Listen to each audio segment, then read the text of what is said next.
Hello and great welcome.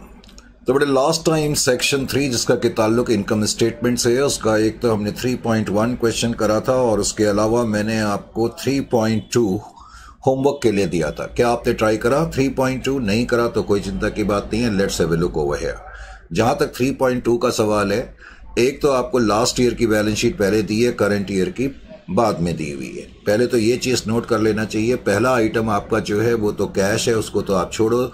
फिर अगला item जो है उसको हमने देखा डेटर्स, प्रीपेड रेंट और स्टॉक, ये तो करंट एसेट के आइटम है। उसके अलावा इन्वेस्टमेंट है, लेकिन मैंने कहा था कि जब आप इस तरह के क्वेश्चन को रीड करें तो पहले आपकी कोशिश ये होनी चाहिए कि एक बार आप नीचे की इन्फॉर्मेशन को ध्यान से देख लें। नीचे उसने लिखा है कि purchased a new fixed asset, यानी कि एक तो इसका मतलब बैलेंस शीट के अंदर जो ये फिक्स्ड एसेट है या प्रॉपर्टी प्लांट एंड इक्विपमेंट है, इनसे रिलेटेड इन्फॉर्मेशन है। फिर कह रहा है कंपनी ने एडिशनल कैपिटल इशू करी है कैश में, ये कोई इन्फॉर्मेशन नहीं है। इसका मतलब है जो हमारी इक्विटी शेयर कैपिटल बढ़ रही है उसके अगेंस्ट हमारे पास कैश आ रहा है, वो हम वैसे भी यही मान करके चलते हैं। फिर पॉइंट नंबर 3 में कह रहे हैं disposed of a fully depreciated asset having an original cost of 7,000 and no salvage value. तो इस इंफॉर्मेशन का ताल्लुक भी जो है वो फिक्स्ड एसेट से है। अब इस क्वेश्चन में आप बोलोगे सर इस क्वेश्चन में इनकम स्टेटमेंट तो गिवन ही नहीं है। बेटा जब हम इनकम स्टेटमेंट की बात करते हैं या इनकम स्टेटमेंट के क्वेश्चन हैं, जब हम ये कहते हैं तो इनडायरेक्टली हमारा कहने का मतलब ये है कि तुम्हें नीचे दिया हुआ है कि अब की बार फर्म ने कितना नेट प्रॉफिट और कितना नेट लॉस कमाया। तो अब की बार कंपनी ने क्वेश्चन में गिवन है कि जो नेट लॉस है वो 1,500 का कंपनी का नेट लॉस है, यानी कि कंपनी का जो नेट प्रॉफिट है अब की बार वो नेगेटिव प्रॉफिट है। Is it clear to you? Net loss या नेट प्रॉफिट, ये जो इंफॉर्मेशन हमें नीचे दी होती है इसका मतलब है ये नेट प्रॉफिट आफ्टर टैक्स है और ये नेगेटिव प्रॉफिट है। और नेट प्रॉफिट आफ्टर टैक्स कहां से निकलता है? स्टेटमेंट ऑफ पीएनएल से। स्टेटमेंट ऑफ पीएनएल का जो लास्ट आइटम होता है वो अलग मैटर है कि ये नेगेटिव है। 1,500 रुपए का ये जो अमाउंट है इसका ये नेगेटिव तो है, इसका मतलब ये नेट प्रॉफिट आफ्टर टैक्स है, ये नेगेटिव है, इसलिए हम इसको नेट लॉस बोल रहे हैं। Is it clear to you और नॉट? एक तो ये चीज मालूम होनी चाहिए। अब ये क्वेश्चन इनकम स्टेटमेंट का क्यों माना जा रहा है? क्योंकि तुम्हें अब की बार पूरी इनकम स्टेटमेंट नहीं दी है, बस उसने नेट आइटम दे दिया। जैसे इससे पहले के जो हमने 2 क्वेश्चंस करे थे उसमें हमें बकायदा इनकम स्टेटमेंट दी हुई थी और उस सेल से लेकर के बीच में एक्सपेंस माइनस करने के बाद लास्ट आइटम हमें गिवन था नेट प्रॉफिट आफ्टर टैक्स।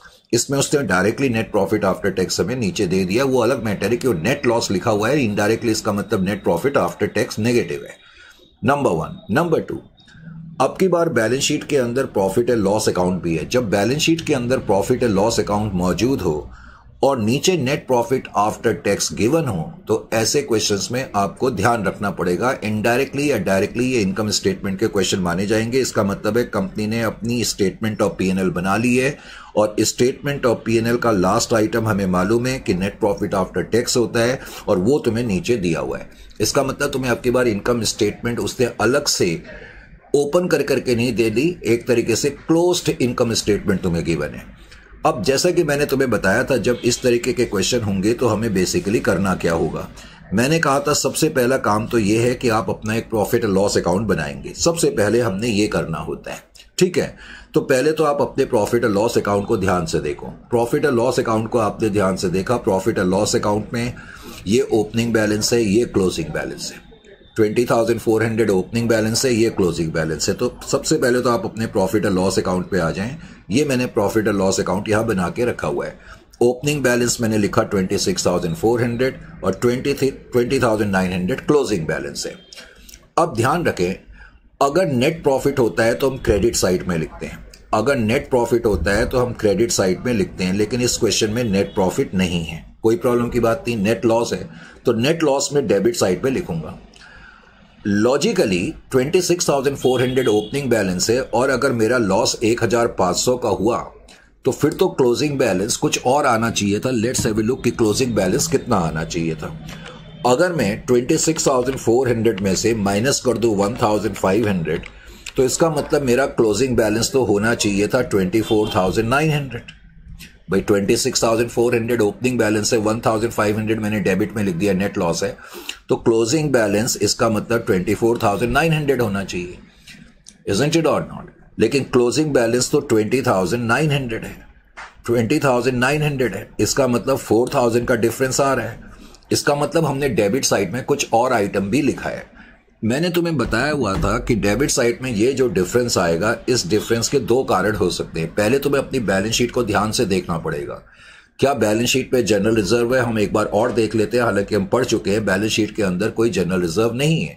मान लेते हैं कि बैलेंस शीट में जनरल रिजर्व लास्ट ईयर 3,000 होता और करंट ईयर में 4,000 होता, तो मैं ये मान करके चलता कि ये जो डिफरेंस 4,000 का आ रहा है, तो 1,000 रुपीज में जनरल रिजर्व मानता और फिर जो बचा हुआ 3,000 है उसको मैं डिविडेंड मानता, अगर बैलेंस शीट के अंदर जनरल रिजर्व होता तो।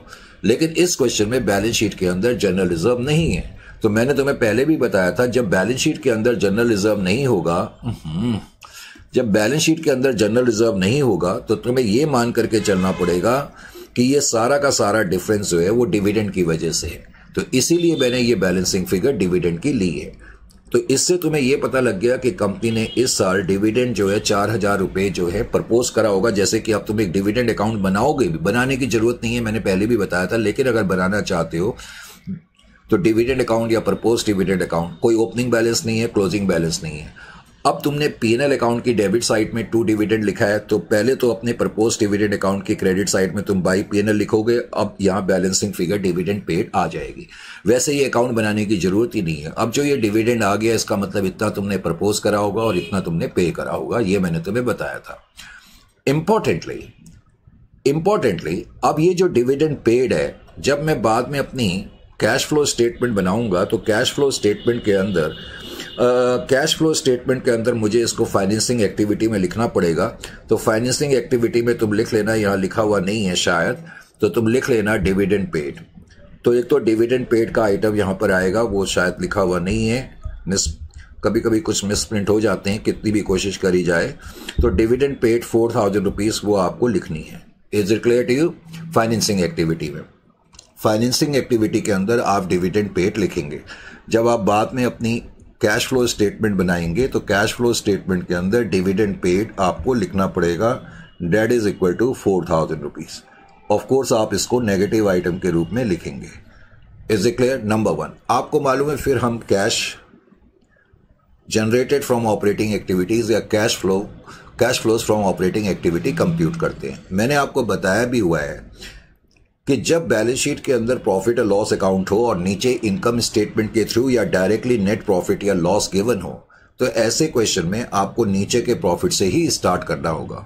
और मैंने आपको बताया हुआ है कि नीचे जो ये प्रॉफिट दिया रहता है, जनरली आप यही मान के चलेंगे कि ये जो नेट प्रॉफिट है आफ्टर टैक्स है। इसका मतलब ये नेट प्रॉफिट आफ्टर टैक्स आपने नोट कर लिया और अब बैलेंस शीट के प्रॉफिट और लॉस अकाउंट को आपको देखने की जरूरत नहीं है। Is it clear to you? अब हम 1 बाय 1 जैसे स्टार्ट होते हैं वैसे स्टार्ट हो गए। सबसे पहले मैंने डेटर्स को नोट करा, 7,000 के डेटर्स से अब 12,000 है, डेटर्स 5,000 से बढ़ रहे हैं, तो जाहिर है वर्किंग कैपिटल कंपोनेंट का आइटम है। तो बाद में मैं जब अपनी ये बैलेंस शीट बनाऊंगा तो यहां मैंने cash flow from generated compute करूंगा, तो उसके अंदर वर्किंग कैपिटल कंपोनेंट के अंदर इंक्रीज इन डेटर्स में माइनस में लिखूंगा। डेटर्स के बढ़ने का मतलब है हमने सामान बेचा, कैश हमें नहीं मिला। उसके अलावा फिर प्रीपेड रेंट है। अब प्रीपेड रेंट 3,600 थे, 2,400 हैं, कम हो रहे हैं। अब प्रीपेड रेंट के कम होने का मतलब, वैसे तो हमें मालूम है कि डेटर्स कम होते हैं तो हम ऐड करते हैं, तो डिक्रीज इन प्रीपेड रेंट 1,200 रुपये। Is it clear to you? ये मैंने ऐड करा। उसके अलावा फिर इसमें स्टॉक का अमाउंट भी गिवन है, 32,000 था, 28,000 है, स्टॉक कम हो रहा है। इसका मतलब है हमने स्टॉक बेच दिया होगा, और वैसे भी करंट एसेट कम होते हैं तो हम ऐड करते हैं। ये मैंने ऐड कर दिया अभी तक की जो इन्फॉर्मेशन है। फिर इस क्वेश्चन में इन्वेस्टमेंट है, लेकिन इन्वेस्टमेंट में कोई चेंज नहीं है, इसलिए मैंने इन्वेस्टमेंट का कुछ नहीं करा। अब फिक्स्ड एसेट अकाउंट है, मुझे इसमें एक फिक्स्ड एसेट अकाउंट बनाना पड़ेगा। अब फिक्स्ड एसेट अकाउंट जब मैं बनाऊंगा तो फिक्स्ड एसेट अकाउंट में पहले तो ओपनिंग और क्लोजिंग बैलेंस लिखूंगा, और उसके अलावा एक इन्फॉर्मेशन थी कि हमने इस साल एक फिक्स्ड एसेट परचेज करा है। अब हमने फिक्स्ड एसेट परचेज करा है जिसकी कॉस्ट प्राइस 25,000 की थी, और वो कह रहा है 13,000 तो हमने कैश में पे करे, और हमने एक शॉर्ट टर्म बिल भी दे दिया रिमाइंडर के लिए। इसका मतलब जब मैंने फिक्स्ड एसेट को परचेज करा तो मैंने फिक्स्ड एसेट तो 25,000 के परचेज करे, लेकिन परचेज करने के लिए मैंने कैश पेमेंट करी 13,000 रुपीज की, तो मैं लिखूंगा टू कैश 13,000, और मैंने सामने वाली पार्टी को एक बिल पकड़ा दिया, 2 बिल्स पेएबल। तो इस फॉर द बैलेंस, तो बैलेंसिंग फिगर 12,000 है। तो मैं पहले तो एक तो अब की बार मुझे फिक्स्ड एसेट अकाउंट भी बनाना पड़ेगा और अब बिल्स पेबल अकाउंट भी बनाना पड़ेगा। बिल्स पेबल अकाउंट में ये बैलेंसेस हैं 14,000 और 26,000। तो मैंने एक फिक्स्ड एसेट अकाउंट बनाना है पहले तो, और मैंने एक बिल्स पेबल अकाउंट भी बनाना है। अब फिक्स्ड एसेट अकाउंट में सबसे पहले तो मैंने कहा ओपनिंग बैलेंस 70,000 लिखेंगे और क्लोजिंग बैलेंस भी हम लिखेंगे। Is it clear to you? Closing balance जो है फिक्स्ड एसेट का कितना है जरा मैं वो भी चेक कर लूं। फिक्स्ड एसेट का क्लोजिंग बैलेंस 88,000 है, वो वहां पर लिखा नहीं हुआ है, मैं आपको यहां लिख देता हूं। कहां चला गया फिक्स्ड एसेट? ये फिक्स्ड एसेट अकाउंट है। फिक्स्ड एसेट अकाउंट में क्लोजिंग बैलेंस भी आएगा। क्लोजिंग बैलेंस जो है फिक्स्ड एसेट अकाउंट का 88,000 है। Balance carry down 88,000।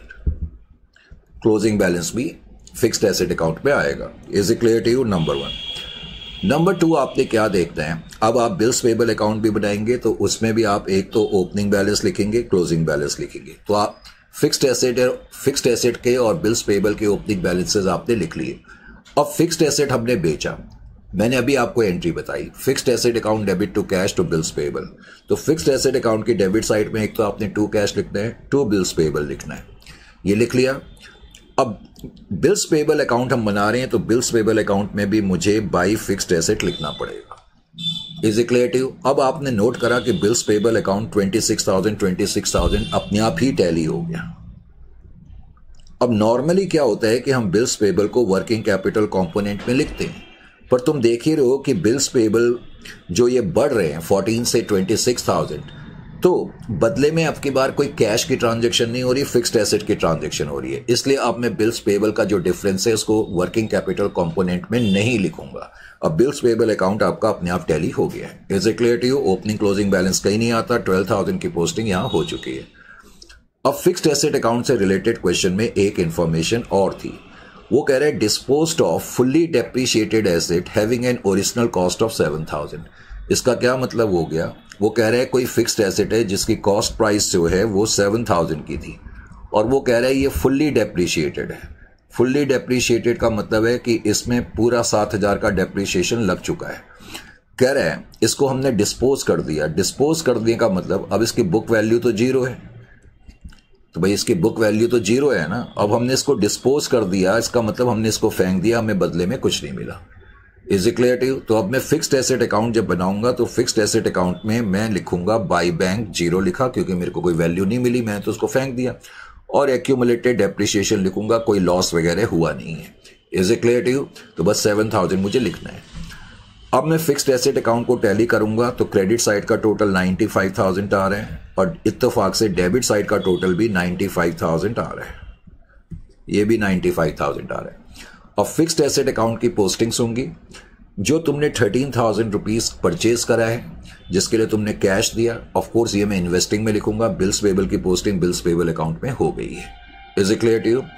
सेल तो कुछ है नहीं। अब ये एक्यूमुलेटेड डेप्रिशिएशन है। इस क्वेश्चन में एक्यूमुलेटेड डेप्रिशिएशन भी दिया हुआ है लेकिन वो लायबिलिटी साइड में दिया, अभी मैं आपको दिखाऊंगा।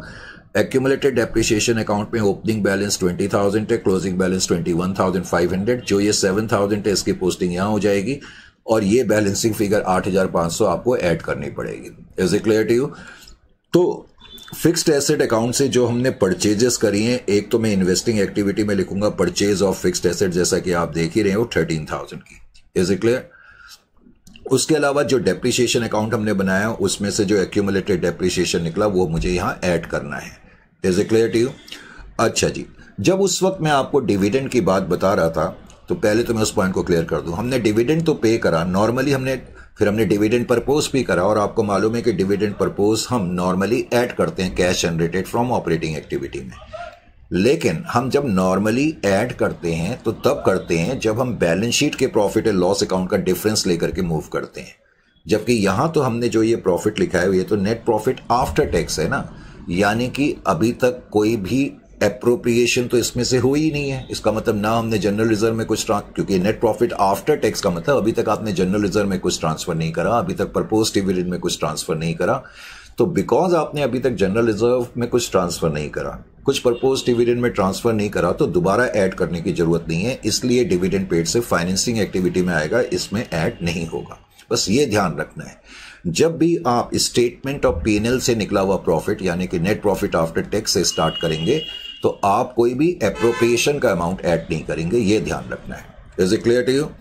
तो इस क्वेश्चन में अभी तक हम फिक्स्ड एसेट तक पहुंचे थे। फिक्स्ड एसेट के बाद लायबिलिटी साइड पे, लायबिलिटी साइड के अंदर ये एक्यूमुलेटेड डेप्रिसिएशन यहां दिया हुआ है लायबिलिटी साइड में, तो हमने एक्यूमुलेटेड डेप्रिसिएशन अकाउंट बना ही लिया। अब क्रेडिटर्स का अमाउंट जो है वो बढ़ रहा है 1800 रुपए से, तो 1800 आप ऐड कर देंगे इंक्रीज इन क्रेडिटर्स, क्योंकि क्रेडिटर्स करंट लायबिलिटी के सिंपल रूल हैं, बढ़ रहे हैं तो ऐड करेंगे। और वैसे लॉजिक ये है कि हमने सामान खरीदा और कैश की हमारी सेविंग हो गई। उसके बाद टैक्सेस पेएबल दिए हुए हैं, टैक्सेस पेएबल। अब प्रॉब्लम ये है कि टैक्सेस पेएबल तो दिए, नीचे टैक्स से रिलेटेड कोई इंफॉर्मेशन नहीं है।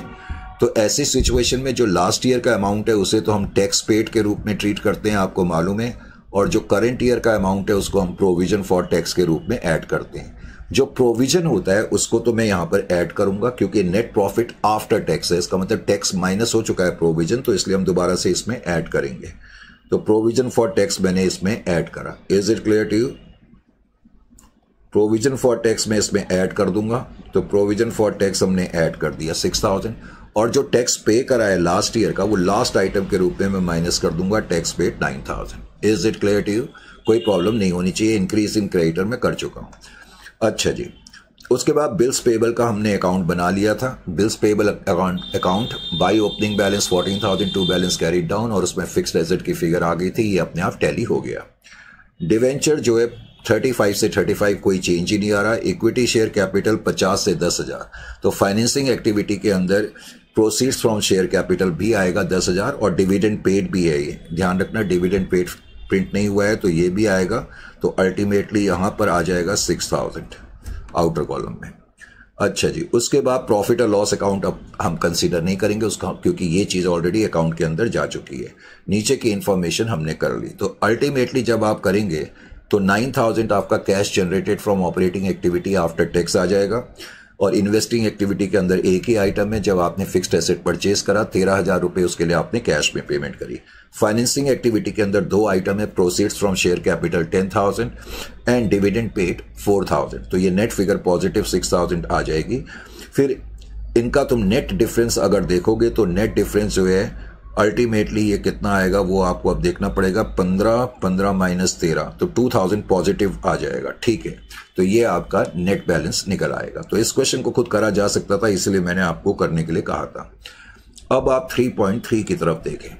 3.3 इंटरेस्टिंग क्वेश्चन है, तो 3.3 को समझने के लिए फटाफट आप नोट्स पहले तो निकाल लें। 3.3 क्वेश्चन को देखें और 3.3 में वो क्या कह रहे हैं, let's have a look over this particular question. तो जहां तक 3.3 का सवाल है, पहले तो कह रहा है बॉन्ड लिमिटेड नाम की कोई कंपनी है, और कह रहा है you are required to prepare cash flow statement by using the guidelines as per AS3 for the year ended so and so. तो अब ये क्वेश्चन आपको दिया हुआ है और इंटरेस्टिंग क्वेश्चन है, ध्यान ये रखना है। पहले तो मैंने कहा हमेशा नीचे की एक बार इंफॉर्मेशन को देख लेना चाहिए। देखो पहले तो बैलेंस शीट के अंदर जो ये वर्ड रिटेन्ड अर्निंग्स होता है, रिटेन्ड अर्निंग्स कुछ नहीं है बल्कि ये P&L ही दिया हुआ है भाई। रिटेन्ड अर्निंग्स जो तुम्हें आइटम दिया हुआ है ये क्या है, ये एक तरीके से प्रॉफिट एंड लॉस अकाउंट ही है। Is it clear to you? अच्छा जी, उसके अलावा यानी कि बैलेंस शीट के अंदर प्रॉफिट दिया हुआ है और नीचे भी उसने नेट प्रॉफिट दिया है for the year ended after charging depreciation 1,80,000 is ₹22,40,000। वो क्या कह रहा है कि अब की बार जो ये तुम नीचे नेट प्रॉफिट दिया, उसने इनकम स्टेटमेंट तो नहीं दी है, पर इनडायरेक्टली ये इनकम स्टेटमेंट का ही क्वेश्चन माना जाएगा, क्योंकि इनकम स्टेटमेंट से ही हमें नेट प्रॉफिट का पता लगता है। तो उसने बताया कि जो नेट प्रॉफिट ये हमारे पास आ रहा है, पहले तो ये समझे, नेट प्रॉफिट 22,40,000 का है, उसने ये बताया नेट प्रॉफिट 22,40,000 का है। कह रहा है इस प्रॉफिट में से, लेकिन हमने डेप्रिसिएशन, देखो क्या कह रहा है, net profit for the year after charging depreciation is 1,80,000। तो डेप्रिसिएशन 1,80,000 का चार्ज करने के बाद, हालांकि उसने कंफ्यूज करने के लिए तुम्हें वर्ड चार्ज लिखा है। देखो जब हम इनकम स्टेटमेंट बनाते हैं, इनकम स्टेटमेंट का मतलब मैं statement of profit and loss account बना रहा हूं, चलो तुम इसको इनकम स्टेटमेंट नहीं कहना चाहते, तो मैं जब स्टेटमेंट ऑफ P&L अकाउंट के अंदर अगर कोई आइटम डेबिट करता हूं डेप्रिसिएशन का, भले ही यहां वर्ड चार्ज लिखा है, लेकिन तुम्हें यह मालूम होना चाहिए कि इनकम स्टेटमेंट के अंदर जो हम डेप्रीशिएशन लिखते हैं वो दरअसल प्रोवाइडेड लिखते हैं या प्रोविजन लिखते हैं। इसका मतलब हमने प्रॉफिट से डेप्रीशिएशन के लिए इतना पैसा निकाला।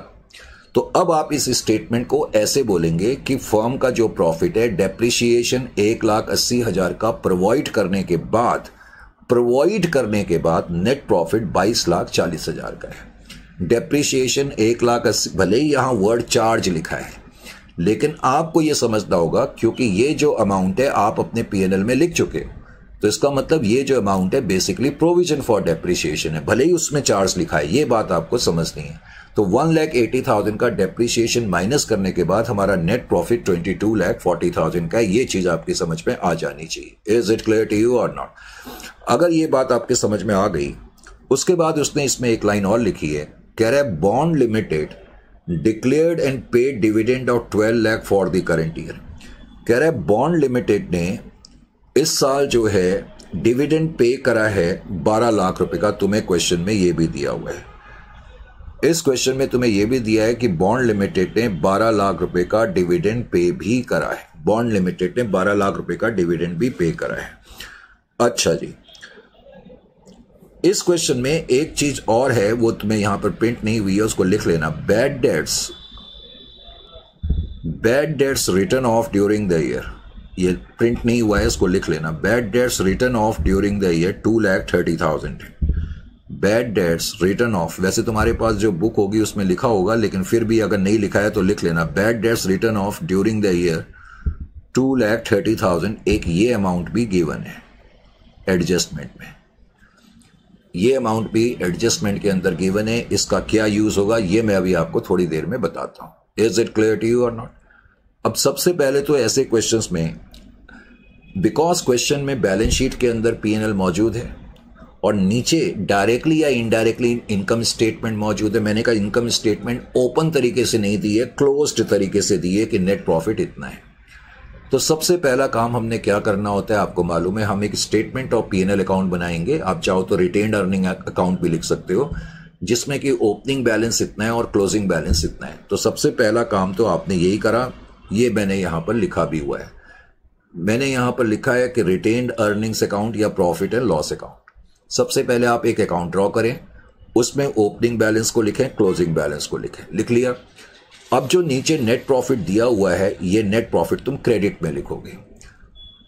अगर मेरा ओपनिंग बैलेंस 26,50,000 का है और नेट प्रॉफिट 22,40,000 का है, 22,40,000, अगर मैं इनको ऐड करूं तो ये आ जाएगा 48,90,000। तो लॉजिकली क्लोजिंग बैलेंस तो 48,90,000 आना चाहिए। इसका तो यही मतलब है ना। अगर मैं ओपनिंग बैलेंस में ये चीजें ऐड कर दूं तो मेरा क्लोजिंग बैलेंस लॉजिकली 48,90,000 आना चाहिए, लेकिन क्लोजिंग बैलेंस तो 36 लाख का गिवन है। तो डिफरेंस जो आ रहा है 12 लाख का आ रहा है। अब ये 12 लाख का डिफरेंस जनरल रिजर्व और डिविडेंड की वजह से आता है।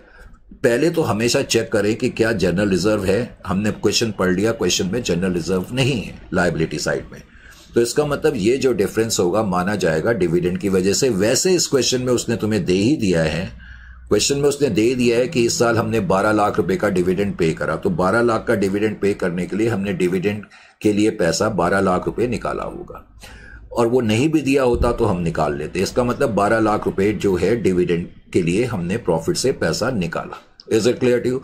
मैंने कहा ये डिविडेंड अकाउंट बनाने की जरूरत नहीं है, लेकिन तुम बनाना है तो बना लो। कोई ओपनिंग बैलेंस है नहीं, कोई क्लोजिंग बैलेंस है नहीं। अब जो तुमने डिविडेंड के लिए पैसा निकाला तो प्रपोज डिविडेंड अकाउंट में बाय पीएनएल या बाय रिटेन्ड अर्निंग्स लिखोगे। अब इसको बैलेंस करोगे तो डिविडेंड पेड बैलेंसिंग फिगर आ जाएगी, वैसे क्वेश्चन में दिया ही हुआ है। सबसे पहले तो बस ये याद रखना, अब जो डिविडेंड पेड है ये तो मैं फाइनेंसिंग एक्टिविटी में लिख दूंगा। तो मैंने अपनी फाइनेंसिंग एक्टिविटी को चेक करा, फाइनेंसिंग एक्टिविटी के अंदर पेमेंट ऑफ डिविडेंड 12 लाख हमने लिख दी है। ठीक है, 12 लाख की ये पेमेंट लिख दी है। दूसरा, नॉर्मली जो प्रपोज डिविडेंड होता है, मैं कह के अब थक गया हूं, नॉर्मली हम उसको नेट प्रॉफिट, जब हम cash generated from operating activity start करते हैं तो उसमें हम ये ऐड करते हैं, लेकिन ये हम तब ऐड करते हैं जब हम बैलेंस शीट के प्रॉफिट एंड लॉस अकाउंट से मूव करते हैं, यानी कि बैलेंस शीट का जो प्रॉफिट होता है उसका डिफरेंस लेकर के। क्योंकि बैलेंस शीट के अंदर जो प्रॉफिट पहुंचता है वो स्टेटमेंट ऑफ पीएनएल और स्टेटमेंट ऑफ सरप्लस बनाने के बाद पहुंचता है। यानी कि जब हम बैलेंस शीट के प्रॉफिट से स्टार्ट करते हैं तो उस वक्त तक उस वक्त तक इसका मतलब है सारे खर्चे माइनस हो चुके हैं, सारी अप्रोप्रिएशन हो चुकी है, इसलिए तुम ऐड करते थे। लेकिन अब मैं स्टार्ट करूंगा जो नेट प्रॉफिट नीचे दिया हुआ है, और ये जो नेट प्रॉफिट है अब की बार जो तुम्हें दिया हुआ है ये आफ्टर डेप्रिसिएशन है। देखो, किसी कारण से तुम्हें मालूम होना चाहिए कि जब हम स्टेटमेंट ऑफ P&L बनाते हैं, तुम्हें मालूम है, पता नहीं एज ए प्रोफेशनल स्टूडेंट तुम्हें ये चीजें मालूम तो होनी चाहिए, मालूम है या नहीं, लास्ट के 3 आइटम कौन से माइनस होते हैं? लास्ट के 3 आइटम पता है तुम्हें? इंटरेस्ट होता है, डेप्रिसिएशन होता है और प्रोविजन फॉर टैक्स होता है। ये लास्ट के 3 आइटम मैंने कहा। जब हम स्टेटमेंट ऑफ P&L बनाते हैं तो ये लास्ट के 3 आइटम का ऑर्डर किसी कारण से तुम्हें मालूम होना चाहिए, और हमें मालूम है कि स्टेटमेंट ऑफ P&L के बाद जो प्रॉफिट निकलता है उसको नेट प्रॉफिट आफ्टर टैक्स कहते हैं। यानी कि जो नेट प्रॉफिट आफ्टर टैक्स है, तो इसका मतलब इसमें से ये जो प्रॉफिट है इसमें से हम टैक्स भी माइनस कर चुके हैं, डेप्रिसिएशन भी माइनस कर चुके हैं, इंटरेस्ट भी माइनस कर चुके हैं। लेकिन अब की बार क्वेश्चन में तुम्हें क्या दिया हुआ है कि नेट प्रॉफिट जो है वो आफ्टर डेप्रिसिएशन है, और आफ्टर डेप्रिसिएशन का मतलब ये बिफोर टैक्स प्रॉफिट है। तुम चाहो तो इसको नेट प्रॉफिट बिफोर टैक्स भी लिख सकते हो।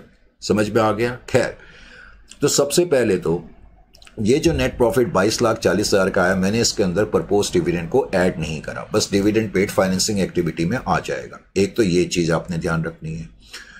दूसरा, नीचे उसने लिखा था कि नेट प्रॉफिट हमने कमाया आफ्टर चार्जिंग, लिखा तो था, लेकिन मैंने कहा अब तुमको ये समझना है कि ये वर्ड चार्जिंग तुम्हें कंफ्यूज करने के लिए लिखा है, क्योंकि अगर ये 1,80,000 मैंने स्टेटमेंट ऑफ P&L की डेबिट में लिखा है तो ये डेप्रिसिएशन चार्ज नहीं है, ये प्रोविजन फॉर डेप्रिसिएशन है, या डेप्रिसिएशन प्रोवाइडेड है। तो अब इस क्वेश्चन में मुझे क्या करना पड़ेगा, एक किसी कारण से फिक्स्ड एसेट अकाउंट बनाना पड़ेगा। वैसे प्रॉपर्टी प्लांट एंड इक्विपमेंट है तो मुझे प्लांट एंड मशीनरी अकाउंट बनाना पड़ेगा, जिसमें मैं अब अकाउंट बनाऊंगा तो ओपनिंग बैलेंस इतना लिखूंगा, क्लोजिंग बैलेंस इतना लिखूंगा। प्लांट एंड मशीनरी से रिलेटेड एक्यूमुलेटेड डेप्रिसिएशन भी है तो मुझे एक्यूमुलेटेड डेप्रिसिएशन अकाउंट भी बनाना पड़ेगा। तो पहला काम हम यही कर लेते हैं। अब मैंने प्लांट एंड मशीनरी अकाउंट बनाया। प्लांट एंड मशीनरी अकाउंट में मैंने ओपनिंग बैलेंस लिखा 27,30,000, फिर मैंने क्लोजिंग बैलेंस लिखा। आराम से बैलेंस को लिखने के बाद अब आप एक्यूमुलेटेड डेप्रिसिएशन की तरफ आ जाओ। एक्यूमुलेटेड डेप्रिसिएशन मशीनरी अकाउंट में ओपनिंग बैलेंस आपने लिखा और फिर आपने 7,90,000 की फिगर लिख ली। अब इस फिगर को लिखने के बाद आपने ये देखा कोई नीचे एडजस्टमेंट तो थी नहीं, लेकिन नीचे एक एडजस्टमेंट में क्या है कि depreciation provided during the year. Sir वो तो डेप्रिसिएशन चार्ज लिखा हुआ है, लेकिन मैं आपको बार बार बता रहा हूं कि आपको समझना है, वो लिखा तो चार्ज है लेकिन आपको ये समझना है दरअसल वो प्रोविजन फॉर डेप्रिसिएशन है, क्योंकि हम स्टेटमेंट ऑफ P&L बना चुके हैं और क्वेश्चन कह रहा है कि जो नेट प्रॉफिट है वो 1,80,000 का डेप्रिसिएशन माइनस करने के बाद है। यानी कि स्टेटमेंट ऑफ P&L के अंदर हम जो नेट प्रॉफिट जो डेप्रिसिएशन लिखते हैं वो दरअसल ये शो करता है कि हमने प्रॉफिट से डेप्रिसिएशन के लिए इतना पैसा निकाला। तो यही वजह है कि बाई P&L यानी कि provision made during the year 1,80,000, जो डेप्रिसिएशन 1,80,000 का हमने प्रोविजन बनाया वो मैंने यहां लिखा। बात समझ में आ रही है कि नहीं आ रही है? तो इसका मतलब हमने कितना प्रोविजन डेप्रिसिएशन के लिए बनाया वो तो हमें दिया ही हुआ है। अब मैं इस अकाउंट को टैली कर दूंगा।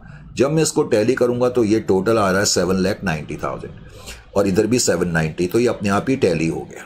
अगर बाई चांस बैलेंसिंग फिगर इधर की तरफ आ जाती, बाई चांस आ जाती, क्योंकि ये चीज तुम्हें ऑलरेडी गिवन है, अगर इधर की तरफ आ जाती तो मैं उसको डेप्रिसिएशन चार्ज बोलता। और डेप्रिसिएशन चार्ज का मतलब है कि मैं उसको property plant and equipment account में ट्रांसफर कर देता। ये फिगर अगर आती तो, आई नहीं है, ये अपने आप टैली हो गया। ओपनिंग और क्लोजिंग बैलेंस तो कहीं नहीं आएगा। अब ये जो तुमने प्रोविजन बनाया इसको तो तुम cash generated from operating activity में ऐड कर दोगे, क्योंकि जो नेट प्रॉफिट है वो आफ्टर डेप्रिसिएशन है, तो इसलिए डेप्रिसिएशन ऐड करना पड़ेगा। अब मैं प्लांट एंड मशीनरी अकाउंट को भी टैली कर दूंगा। प्लांट एंड मशीनरी अकाउंट में तो कुछ है नहीं, ओपनिंग बैलेंस इतना है, क्लोजिंग बैलेंस इतना है, और कोई यहाँ बैलेंसिंग फिगर नहीं आ रही, तो इसका मतलब जो डिफरेंस है वो परचेजेज आ जाएगा। तो परचेजेज जो है वो मैं इन्वेस्टिंग एक्टिविटी में लिख दूंगा।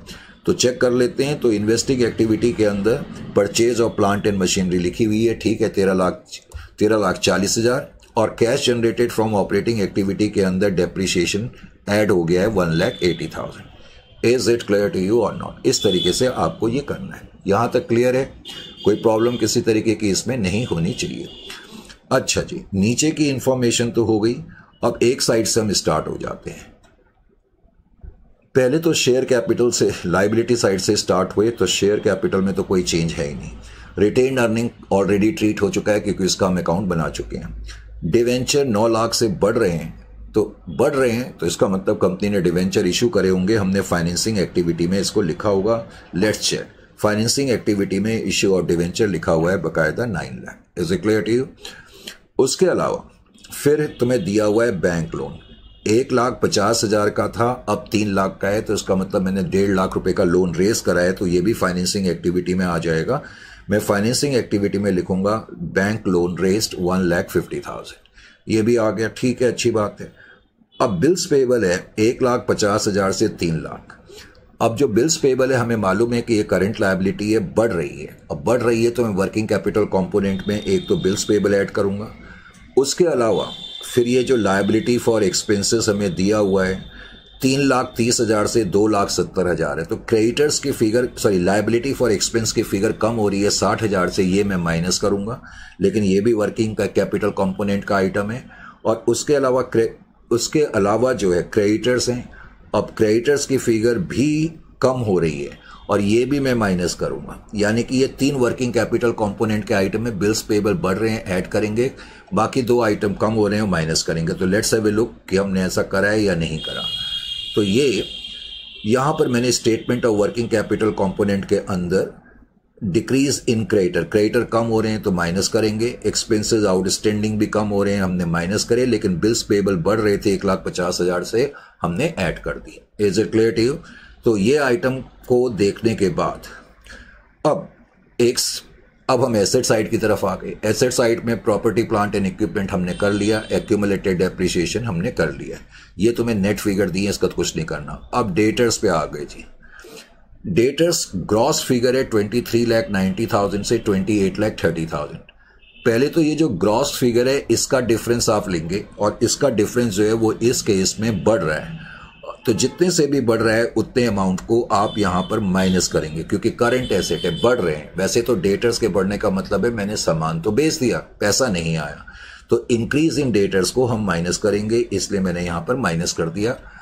अब ये जो डेटर से रिलेटेड प्रोविजन है, किसी कारण से मुझे ये प्रोविजन अकाउंट बनाना पड़ेगा।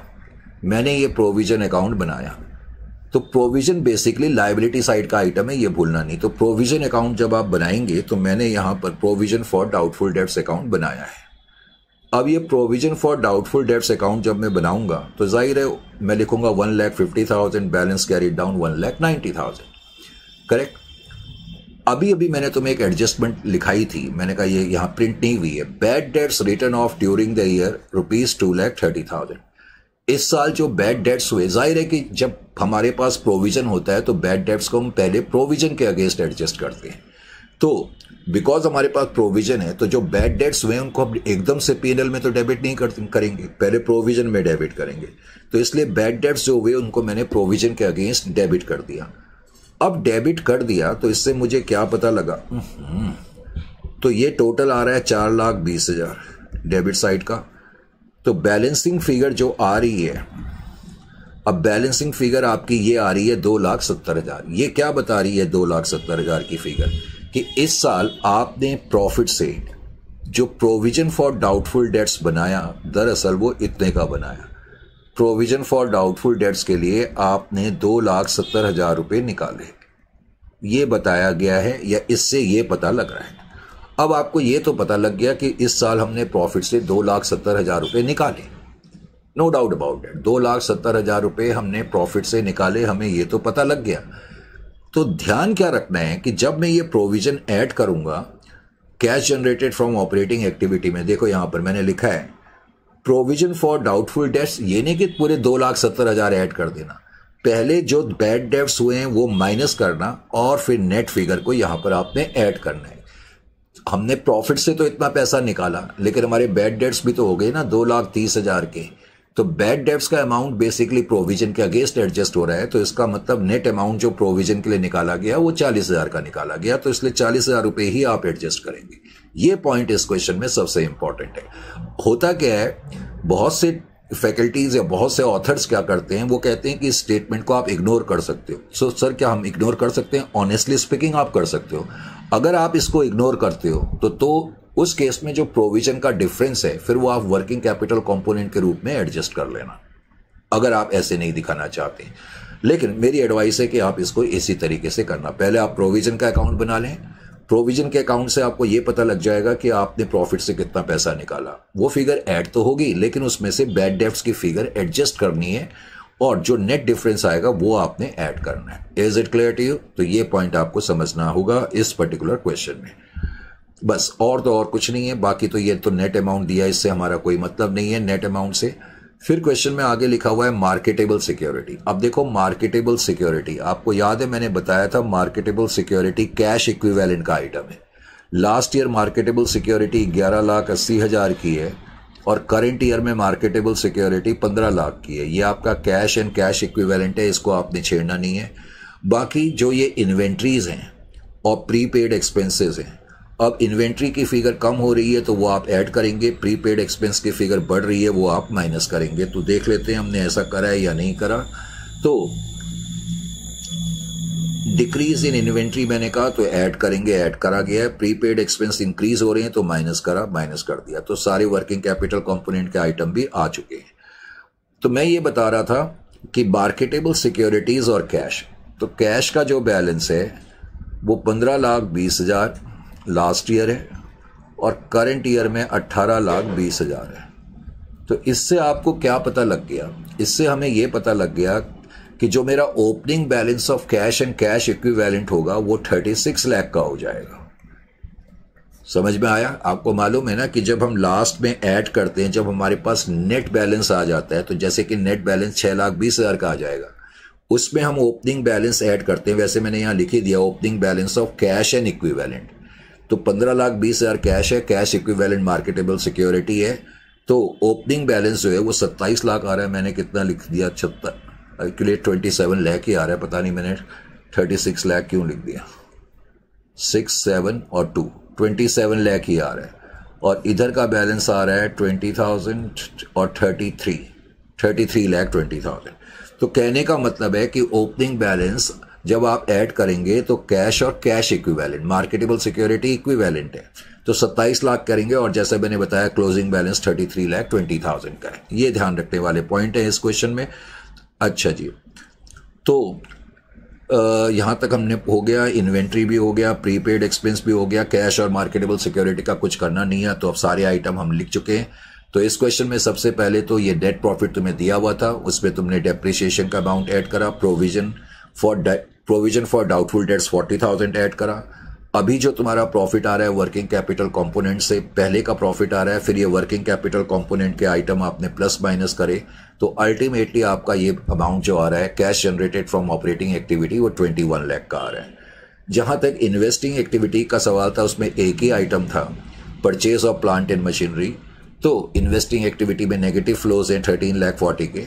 जहां तक cash flow from financing activity का सवाल है, एक तो बैंक लोन है, बैंक लोन हमने रेस करा, डिवेंचर हमने इश्यू करे और हमने डिविडेंड 12 लाख का पे करा। तो नेट अमाउंट जो आ रहा है वो 1.5 लाख नेगेटिव आ रहा है। इन तीनों का जो नेट डिफरेंस है अल्टीमेटली आपका बैलेंस जो आ रहा है 6,20,000 का आ रहा है। Is it clear to you और नॉट? तो 6,20,000 में 27 लाख ऐड कर करके क्लोजिंग बैलेंस के बराबर बैलेंसिंग फिगर आनी चाहिए। ये फिगर आपकी आ रही है। तो ये क्वेश्चन भी मैंने करा दिया आपको, इसलिए कि आपने पता नहीं करा, यानी 3.4 तो मैं आपको करा चुका हूं। इजंट इट और नॉट? 3.4 मैंने आपको करा दिया था। अब उसके अलावा ये जो क्वेश्चन है 3.5, कम से कम इस क्वेश्चन को आपको खुद ट्राई करनी चाहिए। 3.5 ये पिछले अटेम्प्ट में आए हुए क्वेश्चन है और उसके अलावा 3.6 जो है, this also you should be in a position to do, correct? तो इन क्वेश्चन को आपको वैसे खुद करना चाहिए। Let's have a look. चलो ठीक है, इन क्वेश्चन के बारे में अभी चर्चा करते हैं, लेकिन 5 मिनट का रेस्ट हम लेते हैं, उसके बाद फिर क्या बोलते हैं इन क्वेश्चंस की चर्चा भी होगी।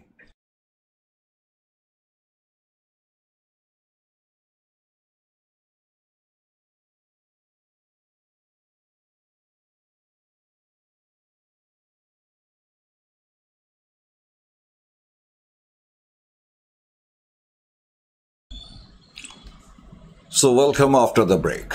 3.4 को फिनिश अप करने के बाद अब हम 3.5 की तरफ बढ़ते हैं। 3.5 में बेसिकली मुझे cash flows from operating activities compute करने हैं इनडायरेक्ट मेथड से।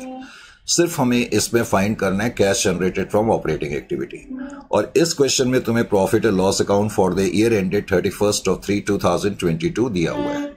सबसे पहले ध्यान देने वाला पॉइंट यह है कि जो प्रॉफिट एंड लॉस अकाउंट तुम्हें दिया हुआ है, एक तो स्टार्टिंग पॉइंट ग्रॉस प्रॉफिट वगैरह से नहीं है, वो कह रहे हैं operating profit before depreciation. Operating profit का मतलब है जितने भी हमारी सेल्स हुई हैं और उसमें से सारे ऑपरेशनल एक्सपेंसेस माइनस करने के बाद अभी हमारा प्रॉफिट इतना है। इस प्रॉफिट में से कहता है हमने डेप्रिसिएशन माइनस करा क्योंकि डेबिट पे लिखा है, कुछ पेटेंट्स राइट ऑफ करे, कुछ प्रोविजन फॉर टैक्स हमने बनाया, कुछ प्रपोज डिविडेंड में पैसा ट्रांसफर करा, कुछ ट्रांसफर टू रिजर्व करा। और उसके अलावा हमारी कुछ इनकम ऐसी हैं जो बिजनेस के, क्योंकि ऑपरेशनल इनकम नहीं है, क्योंकि वैसे तुम्हें ऑपरेटिंग प्रॉफिट तो दिया ही हुआ है, इसका मतलब अब जो भी इनकम तुम लिख रहे हो ये ऑपरेटिंग प्रॉफिट नहीं हो सकती। Are you getting my point और नॉट? और वैसे भी हमें मालूम है कि profit on sale of investment non trading income है, रिफंड ऑफ टैक्स भी नॉन ट्रेडिंग इनकम है, और अगर कोई हमें इंश्योरेंस क्लेम मिलता है तो वो भी नॉन ट्रेडिंग इनकम मानी जाती है। तो सबसे पहले तो तुमने क्या करना है, तुम्हें नेट प्रॉफिट गिवन है। अब ये जो नेट प्रॉफिट गिवन है अपनी cash generated from operating activity compute करने के लिए, इस क्वेश्चन में तुम्हें सिर्फ cash generated from operating activity compute करना है। तो cash generated from operating activity compute करने के लिए तुम क्या करोगे, सबसे पहले तो ये जो नेट प्रॉफिट तुम्हें दिया हुआ है, जाहिर है कि ये जो नेट प्रॉफिट तुम्हें दिया हुआ है ये हर तरीके के एक्सपेंसेस को माइनस करने के बाद और हर तरह की इनकम को इंक्लूड करने के बाद गिवन है, करेक्ट। अब ये जो नेट प्रॉफिट आया है 8,08,900 रुपये, पहले तो तुम इसको अच्छी तरह से नोट कर लोगे, करेक्ट। अब जितने भी तुमने डेबिट साइड में ये आइटम लिखे हैं जिसमें क्या बोलते हैं, एक तो डेप्रिसिएशन है, तो डेप्रिसिएशन का खर्चा मैं ऐड करूंगा, मुझे मालूम है, क्योंकि डेप्रिसिएशन नॉन कैश एक्सपेंडिचर है। क्योंकि जब हम ये खर्चा P&L अकाउंट की डेबिट में लिखते हैं तो हमारी एंट्री सिर्फ ये होती है profit and loss account debit to depreciation, जिसकी वजह से प्रॉफिट बिना मतलब के कम हो जाता है, इसलिए हम दोबारा से ऐड करते हैं। इसी तरह से जब हम पेटेंट्स को राइट ऑफ करते हैं तो ये भी नॉन कैश एक्सपेंडिचर है, patent return of, goodwill return of, under writing commission return of, correct, ये सब नॉन कैश एक्सपेंडिचर है।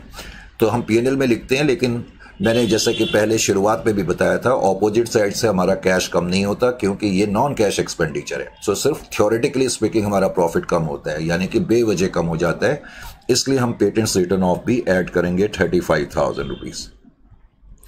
अब उसके अलावा प्रोविजन फॉर टैक्स, यानी कि हमने इस साल प्रॉफिट से इतना प्रोविजन टैक्स के लिए बनाया, तो जाहिर है कि मेरा जो है प्रॉफिट कम हो गया, तो प्रोविजन फॉर टैक्स में ऐड करूंगा।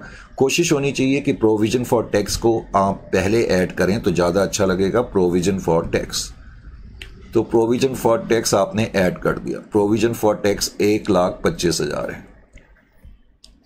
फिर कहता है कि हमने कुछ अमाउंट डिविडेंड के लिए प्रपोज करा, तो इसको भी आप पहले ऐड कर लें, यानी कि जो अप्रोप्रिएशंस की फिगर होती हैं वो पहले ऐड करी जाए तो ज़्यादा अच्छा इंपैक्ट पड़ता है। प्रपोज डिविडेंड 72,000 है, हमने डिविडेंड के लिए पैसा निकाला होगा तो मेरा प्रॉफिट बिना मतलब के कम हो गया। इसी तरह हमने ट्रांसफर टू जनरल रिजर्व, तो जनरल रिजर्व में हमने 87,000 रुपीज़ ट्रांसफर करे, वो भी मैं ऐड करूँगा। तो तुमने देखा हमने ये सारी चीज़ें ऐड करी क्योंकि ये नॉन कैश एक्सपेंडिचर थे। अब हमारी कुछ नॉन ट्रेडिंग इनकम है, उसको हम माइनस करेंगे। अब जो नॉन ट्रेडिंग इनकम है वो हमारे प्रॉफिट को बिना मतलब के बढ़ा देती हैं, तो मुझे माइनस करनी पड़ेंगी। जैसे कि profit on sale of investment है, तो profit on sale of investment में माइनस करूंगा प्रॉफिट ऑन सेल, बस मैंने इतना ही लिख दिया। वैसे profit on sale of investment है, तो एक तो 10,000 ये मुझे माइनस करने पड़ेंगे। उसके अलावा रिफंड ऑफ टैक्स है, refund of tax, taxation authorities ने तुम्हारा पैसा तुम्हें वापस कर दिया, तो ये तो इनकम भी नॉन ट्रेडिंग मानी जाती है, क्योंकि ट्रेडिंग इनकम वो इनकम होती है जो बिजनेस के प्रोडक्ट को या बिजनेस के सर्विसेज को प्रोवाइड करने से होती है। तो रिफंड ऑफ टैक्स 3,000 रुपीज, ये भी आप पहले तो माइनस करेंगे। Is it clear to you? Refund of tax के बाद तुम्हें इंश्योरेंस कंपनी से कुछ क्लेम मिला, ये भी आपने माइनस करना है, इंश्योरेंस क्लेम। अब ध्यान क्या रखना है, इंश्योरेंस क्लेम 1,00,000 रुपए हमें मिले। Insurance claim non trading income तो है, लेकिन इंश्योरेंस क्लेम हमें आए दिन नहीं मिलता है। ये बहुत रेयरेस्ट ऑफ रेयर केसेस में ऐसी कोई घटना घटती है कि हमारे को इंश्योरेंस क्लेम की इनकम हो। यानी कि इंश्योरेंस क्लेम आपको तभी मिलेगा ना जब आपके यहाँ कोई मेजर फायर हो जाए या कोई ऐसी घटना घट जाए और आपने इंश्योरेंस पॉलिसी ली हो। तो इस तरह की घटनाएं आए दिन तो घटती नहीं है। तो ये एक ऐसी इनकम है जो once in a blue moon होती है, कभी कभार होती है। तो इसको हम एक्स्ट्रा ऑर्डिनरी इनकम कहते हैं, एक्स्ट्रा ऑर्डिनरी इनकम कहते हैं। समझ में आया? तो ये तीनों चीजें पहले तो आपने माइनस करनी है। अब माइनस करने के बाद जो भी आपका प्रॉफिट आ जाएगा, इस प्रॉफिट में फिर आप वर्किंग कैपिटल कंपोनेंट के आइटम्स ऐड करेंगे। अब वर्किंग कैपिटल कंपोनेंट्स का आइटम आपने ऐड करने शुरू करें। डेटर 7,500 से 75,000 है, डेटर्स की फिगर बढ़ रही है। तो सन्ड्री डेटर्स या ट्रेड रिसेबल जो भी हैं ये 67,500 से बढ़ रहे हैं, तो आप माइनस करोगे 67,500, ये आप माइनस करोगे। स्टॉक की फिगर 1,20,000 से 1,40,000 है, स्टॉक की फिगर भी बढ़ रही है, तो स्टॉक भी माइनस करेंगे। बढ़ने का मतलब है कि हमने स्टॉक खरीदा होगा, तो हमारा कैश कम हो जाएगा। प्रीपेड एक्सपेंसेस कम हो रहे हैं, करंट एसेट कम होते हैं, तो हम ऐड करते हैं प्रीपेड एक्सपेंसेस। प्रीपेड एक्सपेंसेस, अब प्रीपेड एक्सपेंसेस का डिफरेंस कितना आ रहा है, पहले मुझे डिफरेंस देखना पड़ेगा। डेट इज इक्वल टू, आज कैलकुलेटर ही काम नहीं कर रहा, क्या चक्कर है। 15,000 कितना है यहाँ पर फिगर, 15,325 माइनस 12475, तो डेट इज इक्वल टू 2850। तो 2850 आप ऐड करेंगे क्योंकि प्रीपेड एक्सपेंसेस आपके कम हो रहे हैं, इज़न्ट इट। उसके अलावा मार्केटेबल सिक्योरिटीज और कैश बैलेंस, ये हमारे कैश और कैश इक्विवेलेंट है, इनका यूज हम नहीं करते हैं, आपको मालूम है। फिर क्रेडिटर्स को मैंने देखा। अब जहां तक क्रेडिटर्स का सवाल है, 23,735 माइनस 87,525, तो ये 63,790 के करीब फिगर आ रही है, करेक्ट। तो क्रेडिटर्स का अमाउंट भी हमने यहां पर ऐड करा। क्रेडिटर्स की फिगर बढ़ रही है, तो इसलिए मैं ऐड करूंगा 63,790। क्रेडिटर्स के बढ़ने का मतलब है हमने सामान खरीदा लेकिन हमें पेमेंट नहीं करनी पड़ी। अब मैंने कहा क्वेश्चन में एक आइटम और है जो प्रिंट नहीं है, तो आप नोट कर लेना इसको, प्रोविजन फॉर टैक्स। ये आइटम आप प्रिंट नहीं हुआ है तो आप नोट कर लेना। अगर आपके बुक्स में लिखा हुआ है तो ठीक है, अगर किसी की बुक में नहीं लिखा है तो लिख लेना। Provision for tax last year दिया हुआ है 118,775 और करंट ईयर में दिया हुआ है 1,25,000। अब लॉजिकली मुझे इस क्वेश्चन में प्रोविजन फॉर टैक्स अकाउंट बनाना तो चाहिए, हालांकि बनाने की जरूरत तो नहीं थी, लेकिन मैं आपको बना करके बता देता हूं। मैंने एक प्रोविजन फॉर टैक्स अकाउंट भी बनाया। Is it clear to you? Provision for tax account. अब प्रोविजन फॉर टैक्स अकाउंट जब मैं बनाऊंगा तो प्रोविजन फॉर टैक्स अकाउंट में ऑब्वियसली मुझे लिखना पड़ेगा बैलेंस ब्रॉट डाउन।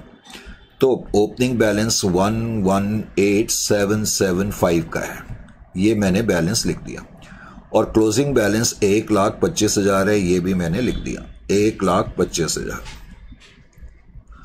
अभी अभी हमने देखा कि प्रॉफिट एंड लॉस अकाउंट में यहां पर प्रोविजन फॉर टैक्स दिया हुआ है।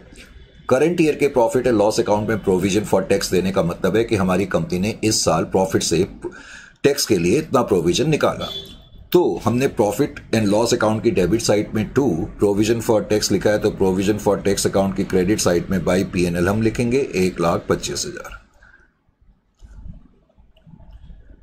तो ये फिगर हमारे को ऑलरेडी गिवन है। अब मैं इसको अगर बैलेंस करूंगा तो जाहिर है कि मेरे पास टैक्स पेड की फिगर आ जाएगी कि मैंने इस साल कितना टैक्स पे करा होगा।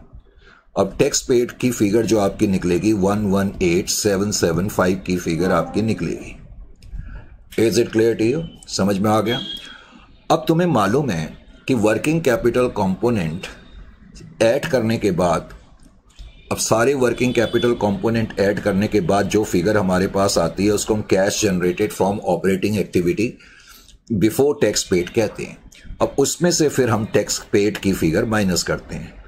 अब टैक्स पेड की जो फिगर आपकी निकली है, जो अभी अभी हमने कंप्यूट करी, जो कि आ रही है 1,18,775 रुपये, करेक्ट। इतना ही अमाउंट आ रहा है, 1,18,775 ये टैक्स पेड का अमाउंट आ रहा है। लेकिन इस क्वेश्चन में तुम्हें रिफंड ऑफ टैक्स दिया हुआ है। याद रखें कि रिफंड ऑफ टैक्स पहले तो आपको माइनस करना है, जो कि हम ऑलरेडी माइनस कर चुके हैं। क्योंकि वो नॉन ट्रेडिंग इनकम है, क्योंकि हमें देखना पड़ता है कि हमारा ऑपरेशनल प्रॉफिट कितना था। Is it clear to you? तो ऑपरेशनल प्रॉफिट देखने के लिए एक तो हम सारे नॉन कैश या हमारा प्रॉपर प्रॉफिट्स कितना था, हम पहले तो नॉन कैश आइटम ऐड करते हैं और नॉन ट्रेडिंग इनकम हमने जो इंक्लूड करी हुई है उसको हटाते हैं। लेकिन अल्टीमेटली ये इनकम तो है ना भाई, ये इनकम तो है। लॉजिकली एक बार मैंने माइनस करी तो बाद में मुझे इसको ऐड करना चाहिए, लेकिन ऐड करने की बजाय हम क्या करते हैं, जो हमारा टैक्स पेड का खर्चा है उसमें से रिफंड ऑफ टैक्स जो कि 3,000 का है वो हम माइनस कर देंगे। देखो बात एक ही है, अगर मैं 1,18,775 ऐड करूं, सॉरी माइनस करूं और 3,000 ऐड करूं तो इसका मतलब नेट अमाउंट तो मैं इतना ही माइनस कर रहा हूं ना। तो अल्टीमेटली ये 115,775 आ जाएगा। सिंपल वर्ड्स में मैं जो बताना चाह रहा हूं वो ये कि जब आप टैक्स पेड का अमाउंट लिखेंगे तो उसको नेट ऑफ रिफंड लिखेंगे, यानी कि रिफंड का अमाउंट माइनस करने के बाद लिखना है। तो इनडायरेक्टली रिफंड ऑफ टैक्स के दो ट्रीटमेंट हो गए। एक तो तुमने पहले इसको नॉन ट्रेडिंग इनकम के रूप में माइनस करा, नंबर 1, और आपने अपने टैक्स पेड के अमाउंट को कम भी करा रिफंड के अमाउंट से। Is it clear to you? अच्छा, लॉजिकली इसके बाद जो हमारे पास फिगर आती है उस फिगर को हम कहते हैं cash generated from operating activity after tax paid, और नॉर्मली इसी को हम अपना cash generated from operating activity मानते हैं। लेकिन इस क्वेश्चन में एक एक्स्ट्रा ऑर्डिनरी इनकम भी है। तो extra ordinary income insurance claim के रूप में है। बिकॉज वो एक्स्ट्रा ऑर्डिनरी इनकम है, पहले तो एक बार माइनस होगी, लेकिन वो इनकम तो है ना, तो अल्टीमेटली उसको मुझे लास्ट आइटम में, अगर एक्स्ट्रा ऑर्डिनरी इनकम होगी तो बिल्कुल लास्ट में उसको ऐड कर करके दिखाना है। तो इंश्योरेंस क्लेम की फिगर जो थी वो 1 लाख रुपीस थी, तो 1 लाख रुपीस में बिल्कुल लास्ट में ऐड कर करके भी दिखाऊंगा। Is it clear to you? तो उसके बाद जो फिगर आएगी वो तुम्हारा cash generated from operating activity after extraordinary income मानी जाएगी, और उसको वो तुम्हारा आंसर होगा। Is it clear to you? Question मैंने सॉल्व करा हुआ है, वो तुम यहां से देख ही सकते हो, यहां से देख सकते हो। तो अल्टीमेटली तुम्हारा अमाउंट जो है वो इतना आएगा। आप देख रहे हो लास्ट में मैंने एक्स्ट्रा ऑर्डिनरी इनकम ऐड करा है। इससे पहले की इनकम जो हमारे पास है 944,965, ये cash generated from operating activity after tax है, और तुम देख रहे हो ये टैक्स का अमाउंट मैंने जो माइनस करा था इतना है। तो बाकी चीजें वही है। Is it clear to you? तो क्वेश्चन नंबर 3.5 में प्रॉब्लम नहीं होनी चाहिए। इसको करने के बाद अब हम 3.6 की तरफ बढ़ते हैं। 3.6 में क्या कहता है कि following are the summarised balance sheet of Sagar junction limited as on 31/3/2022 and 31/3/2023। तो ये समराइज्ड बैलेंस शीट तुम्हें दी हुई है, और ये जो बैलेंस शीट है सागर जंक्शन लिमिटेड नाम की कंपनी की है। एक तो करंट ईयर की फिगर पहले दी है, और प्रीवियस ईयर की फिगर पहले दी और करंट ईयर की फिगर लास्ट में दी है। तो मैंने कहा ओरिजिनल फिगर्स का एग्जामिनेशन में ध्यान रखना है। करेक्ट? एक तो तुम्हारी share capital, equity share capital 15 lakh से 19,50,000 है। एक्चुअली इस क्वेश्चन में तुम्हें नीचे एक इंफॉर्मेशन दी हुई है, और इंफॉर्मेशन नंबर डी में लिखा है कि bonus shares of 1,50,000 were issued out of security premium. Bonus shares, हमने बोनस इश्यू बड़े डीपली करा हुआ है। Is it clear to you? बहुत ही डीपली हमने बोनस इश्यू का टॉपिक करा हुआ है, और आपको मालूम है कि जब कोई कंपनी बोनस शेयर इश्यू करती है, तो बोनस शेयर्स का पहले तो मतलब क्या होता है, किसी कंपनी के द्वारा अपने एग्जिस्टिंग शेयर होल्डर्स को जब हम शेयर्स देते हैं और उनके लिए हम कुछ चार्ज नहीं करते तो बोनस शेयर्स होते हैं, यानी कि ये share company free of cost अपने शेयर होल्डर्स को देती है। और जनरली जब कोई कंपनी बोनस शेयर अपने शेयर होल्डर्स को देती है, बिकॉज कंपनी शेयर दे रही है, तो जाहिर है हमें 2 इक्विटी शेयर कैपिटल अकाउंट तो लिखना ही पड़ता है। जब भी कोई कंपनी बोनस शेयर देती है, बोनस शेयर क्या है? बोनस शेयर इक्विटी शेयर्स ही हैं जो फ्री में दिए जा रहे हैं। Is it clear to you? अगर मैं ये शेयर, नॉर्मली जब कोई कंपनी मार्केट पे अपने शेयर इश्यू करती है तो हमारी एंट्री होती है bank account debit to equity share capital account, लेकिन अब यहां तो कैश हमारे पास आएगा नहीं क्योंकि ये शेयर्स हम फ्री में दे रहे हैं। तो फिर हम किसको डेबिट करें? तो नॉर्मली कंपनी अपने रिजर्व्स का यूटिलाइजेशन करती है बोनस शेयर्स के लिए। बोनस शेयर्स का मतलब जो हम इक्विटी शेयर कैपिटल फ्री में दे रहे हैं। जब कोई कंपनी बोनस शेयर्स देती है तो कंपनी के रिजर्व्स कम होते हैं और कंपनी की शेयर कैपिटल बढ़ती है, ये तुम्हें मालूम है।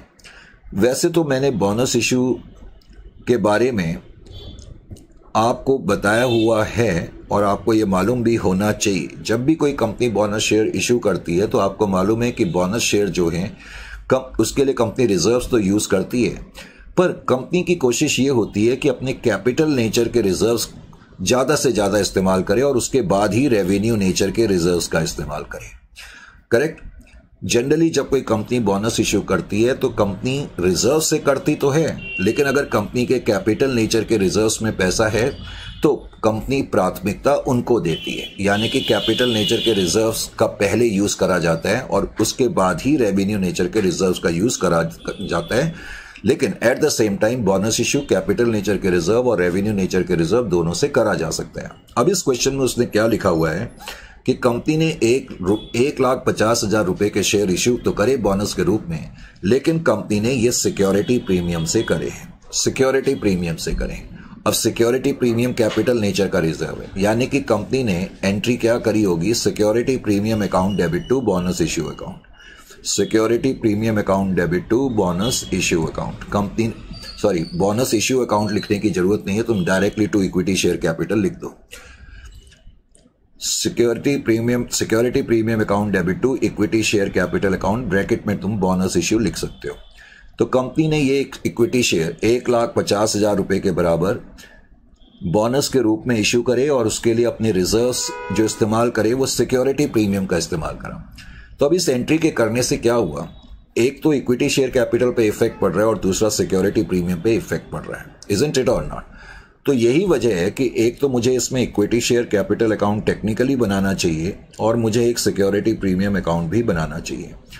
अब जब मैं इक्विटी शेयर कैपिटल अकाउंट बनाऊंगा तो इक्विटी शेयर कैपिटल अकाउंट में जैसा कि आप देख रहे हैं, एक मिनट जरा वेट करें, तो इक्विटी शेयर कैपिटल अकाउंट में ओपनिंग बैलेंस 15 लाख है और 19,50,000 क्लोजिंग बैलेंस है। तो मैंने यहां पर लिखा बैलेंस ब्रॉट डाउन 15 लाख रुपए, 15 लाख रुपए ओपनिंग बैलेंस है और क्लोजिंग बैलेंस जैसे कि मैंने बताया 19,50,000 का है, तो 19,50,000 की फिगर मैंने यहां पर लिख दी। और सिक्योरिटी प्रीमियम के क्या हालात हैं, लेट्स से सिक्योरिटी प्रीमियम में हम देख रहे हैं कि लास्ट ईयर में तो 1,50,000 का बैलेंस है, लेकिन करंट ईयर में कुछ भी बैलेंस नहीं है। तो सिक्योरिटी प्रीमियम में balance brought down, opening balance 1,50,000 का है, लेकिन क्लोजिंग बैलेंस जो है वो 0 है, क्लोजिंग बैलेंस 0 है। अब जब मैं इस एंट्री को इनकॉर्पोरेट करूंगा लेजर अकाउंट्स में, मेरी एंट्री है security premium account debit to equity share capital account. तो सिक्योरिटी प्रीमियम डेबिट हो रहा है, उसकी डेबिट साइड में मैं लिखूंगा टू इक्विटी शेयर कैपिटल 1,50,000। इसका मतलब सिक्योरिटी प्रीमियम अपने आप क्लोज हो गया। Is it clear to you? ये अकाउंट अपने आप क्लोज हो गया, ओपनिंग क्लोजिंग बैलेंस कहीं नहीं आएगा और जो ये हमने इक्विटी शेयर कैपिटल लिखा है इसकी एंट्री यहां हो जाएगी। तो इक्विटी शेयर कैपिटल अकाउंट में मैं लिखूंगा by security premium date is equal to 1,50,000। अब मैं अपनी इक्विटी शेयर कैपिटल को टैली करूंगा। वैसे तो हमें पता है कि हमारी शेयर कैपिटल 15 लाख की थी लास्ट ईयर, अब 19,50,000 की है। लास्ट ईयर से लेके करंट ईयर के बीच में अगर मैं 15 लाख और 19,50,000 का डिफरेंस देखूं तो डेट इज इक्वल टू 4,50,000। तो लॉजिकली इसका मतलब है कंपनी ने 4.5 लाख रुपए के शेयर्स इश्यू करे, लेकिन 4.5 लाख के शेयर्स जो हमने इश्यू करे तो क्या हमारे पास 4.5 लाख रुपए आए? नहीं, क्योंकि इन 4.5 लाख में से आपने देखा 1,50,000 शेयर बोनस के रूप में इश्यू हुए। तो इसका मतलब जो बैलेंस बच जाएगा जो कि बेसिकली 3 लाख आएगा, वो ये शो कर रहा है कि हमारे पास इतना कैश आया। यानी कि समझना क्या है कि कंपनी ने 4.5 लाख रुपए के शेयर्स तो इशू करे हैं, 15 लाख और 19,50,000 का जो डिफरेंस होता है, लेकिन इस 4.5 लाख में से 1.5 लाख रुपए के शेयर्स जो हैं वो बोनस शेयर्स के रूप में इशू हुए हैं, उनके खिलाफ आपके पास कोई कैश नहीं आएगा। लेकिन जो 3 लाख रुपए के शेयर हैं उनके खिलाफ आपके पास कैश आएगा। तो कैश को तो आप अल्टीमेटली फाइनेंसिंग एक्टिविटी में लिखेंगे, ओपनिंग क्लोजिंग बैलेंस कहीं नहीं आएगा, सिक्योरिटी प्रीमियम की एंट्री यहां हो चुकी है। Is it clear to you? तो ये अकाउंट हो गया क्लोज। कैश जो है वो हम कहां लिख देंगे? फाइनेंसिंग एक्टिविटी में। सिक्योरिटी प्रीमियम का जहां तक सवाल है, ओपनिंग और क्लोजिंग बैलेंस कहीं नहीं आएगा और इस आइटम की पोस्टिंग में बता ही चुका हूं कि यहां पर हो चुकी है। Is it clear to you? तो एक तो ये चीज आपको समझ में आ जानी चाहिए। अच्छा जी, यानी कि इस क्वेश्चन में सिक्योरिटी प्रीमियम और इक्विटी शेयर कैपिटल का ट्रीटमेंट हमने कर लिया। बाकी प्रॉफिट एंड लॉस अकाउंट है। लास्ट ईयर का बैलेंस 0 है, करंट ईयर का 75,000 है, तो इसका मतलब हमारा प्रॉफिट, नेट प्रॉफिट जो है वो 75,000 का है। तो जब मैं cash generated from operating activity बनाऊंगा तो 75,000 के प्रॉफिट से स्टार्ट करूंगा। ये इनकम स्टेटमेंट का क्वेश्चन नहीं है, करेक्ट। उसके बाद फिर आगे कह रहा है 8% डिवेंचर्स हैं कंपनी के, लास्ट ईयर 6 लाख के हैं, अब 3,30,000 के हैं। पहले तो 6 लाख और 3,30,000 का डिफरेंस कितना होता है, 2,70,000 होता है। तो 2,70,000 के डिवेंचर हमने रिडीम करे, तो इसको तो मैं फाइनेंसिंग एक्टिविटी में लिख दूंगा 2,70,000। लेकिन इस क्वेश्चन में नीचे उसने जो इंफॉर्मेशन दी है पॉइंट नंबर ई में कहता है कि डिवेंचर हमने 2,70,000 के रिडीम करे। उसने दे दी फिगर, तुम्हें दे दी कि कितने डिवेंचर रिडीम करे, लेकिन वो कहता है कि हमने जो इनको रिडीम करा वो 1/4/2022 को करा, और कह रहा है इंटरेस्ट वॉज टाइमली पेड। इस पूरी लाइन का मतलब क्या हो गया, जैसा कि तुम देख ही रहे हो कि तुम्हारे डिवेंचर जो हैं 1/4/2022 को, देखो ये जो डेट तुम्हें दी हुई है 31/3/2022 को, एक्चुअली 22 और यहाँ 26 लिखा हुआ है। ये एक काम कर लेना, ये डेट जो है 31/3/2022 कर लो चलो, और 31/3/2026 कर लो, 23 कर लो, कोई बात नहीं। तो 31/3/2022 की डेट या 1/4/2022 की डेट ऑलमोस्ट सेम डेट होती है अकाउंट्स में, इजंट इट और नॉट। तो इसका मतलब लास्ट ईयर हमारे पास जो डिवेंचर थे, टोटल डिवेंचर इस तारीख को 6 लाख रुपए के डिवेंचर थे, और उसने बताया हुआ है कि करंट ईयर के एंड में यानी कि 31/3/2023 को हमारे पास जो डिवेंचर मौजूद हैं वो डिवेंचर हैं 3,30,000 के। ये तुम्हें बैलेंस शीट में दिया हुआ है। अब उसने अभी अभी ये बताया कि तुमने जो बिगनिंग में 6 लाख रुपए के डिवेंचर थे, बिगनिंग की डेट को ही इसमें से 2,70,000 के डिवेंचर रिडीम कर दिए। जब मैंने 2,70,000 के डिवेंचर रिडीम करे तो इसका मतलब बिगनिंग की डेट को ही 3,30,000 के डिवेंचर रह गए, और यही ईयर के एंड तक है।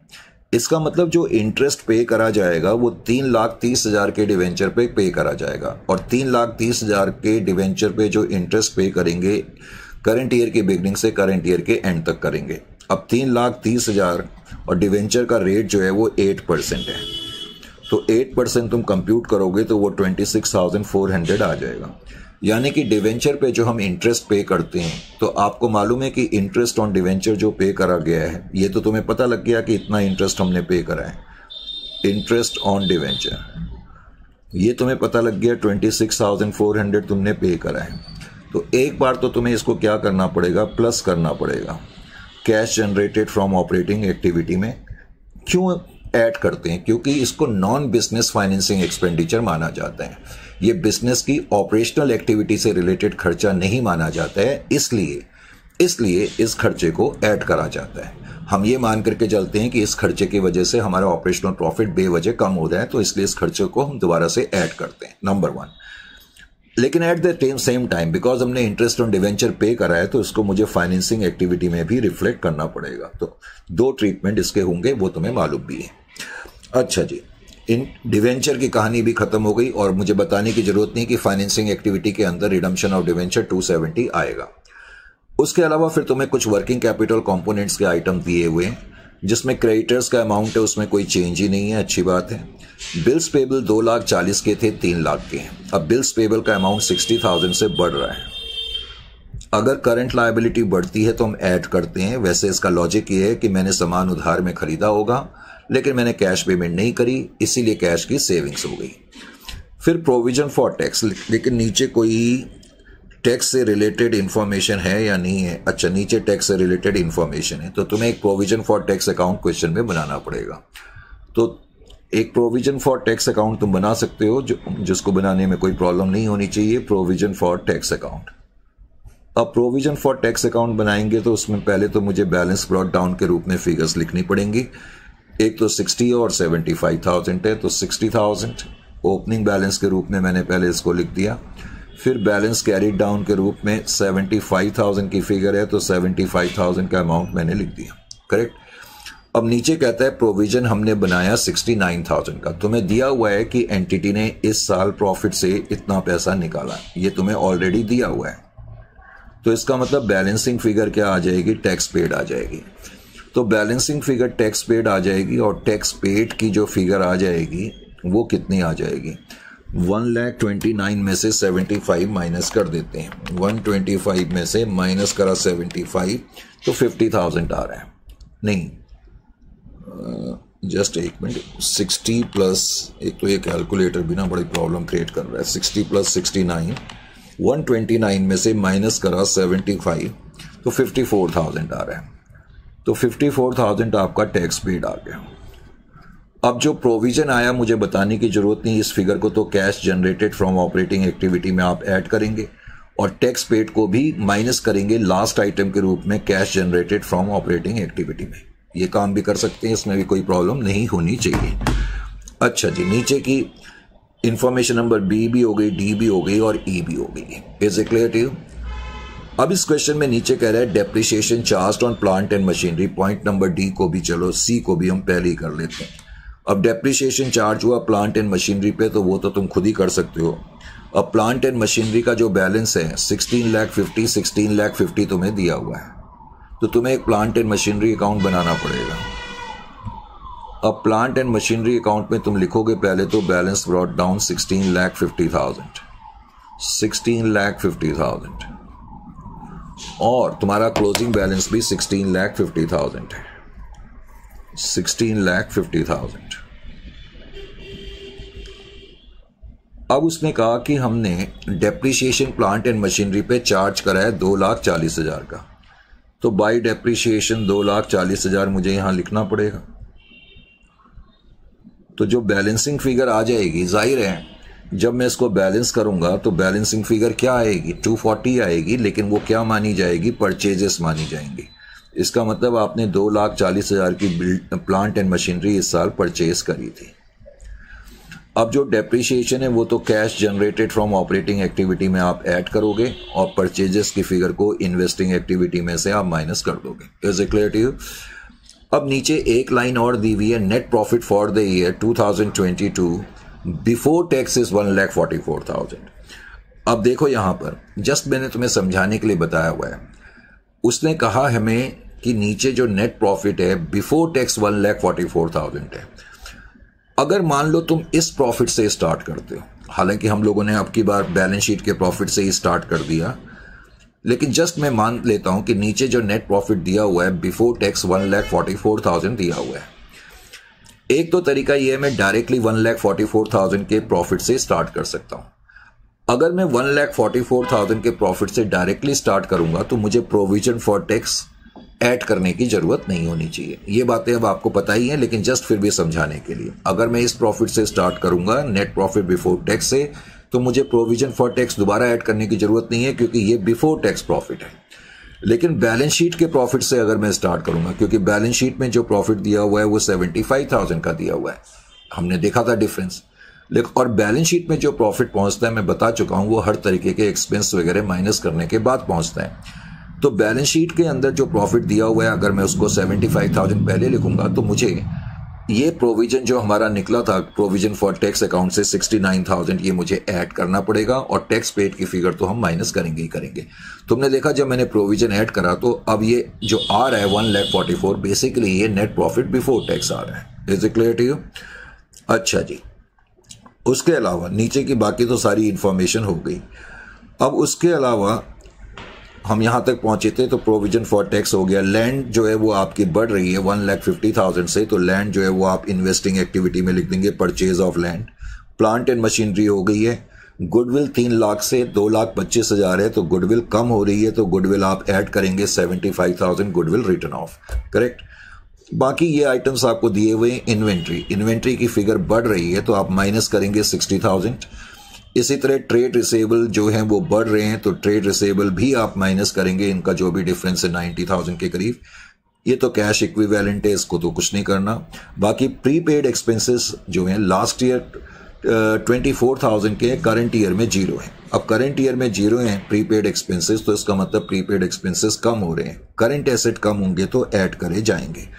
ये क्वेश्चन है। तो इस क्वेश्चन में जैसा कि मैंने बताया, बैलेंस शीट का प्रॉफिट 75,000 है। अब आप नॉर्मल तरीके से स्टार्ट कर रहे हैं, प्रोविजन फॉर टैक्स आप ऐड करेंगे, तो अभी तक टोटल करके 1,44,000 आ गया।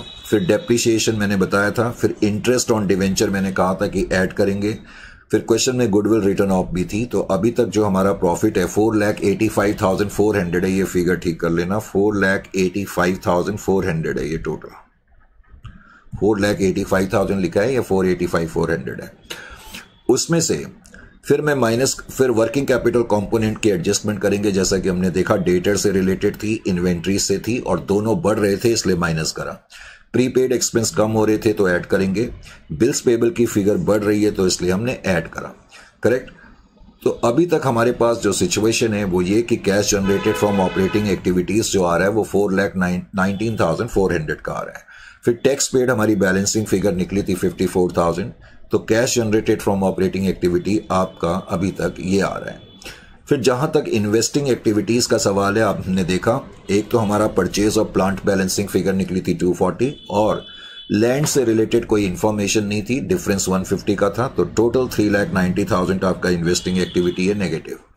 अब जहां तक फाइनेंसिंग एक्टिविटी का सवाल है, शेयर कैपिटल आपने इश्यू करी है 3 लाख की, जो हमने शेयर कैपिटल अकाउंट बनाया उसमें balancing figure by cash I थी। रिडम्पशन ऑफ डिवेंचर 2,70,000, और जो हमने इंटरेस्ट पे करा डिवेंचर पे उसको लिखना भूलना नहीं है, फाइनेंसिंग एक्टिविटी वो माना जाता है।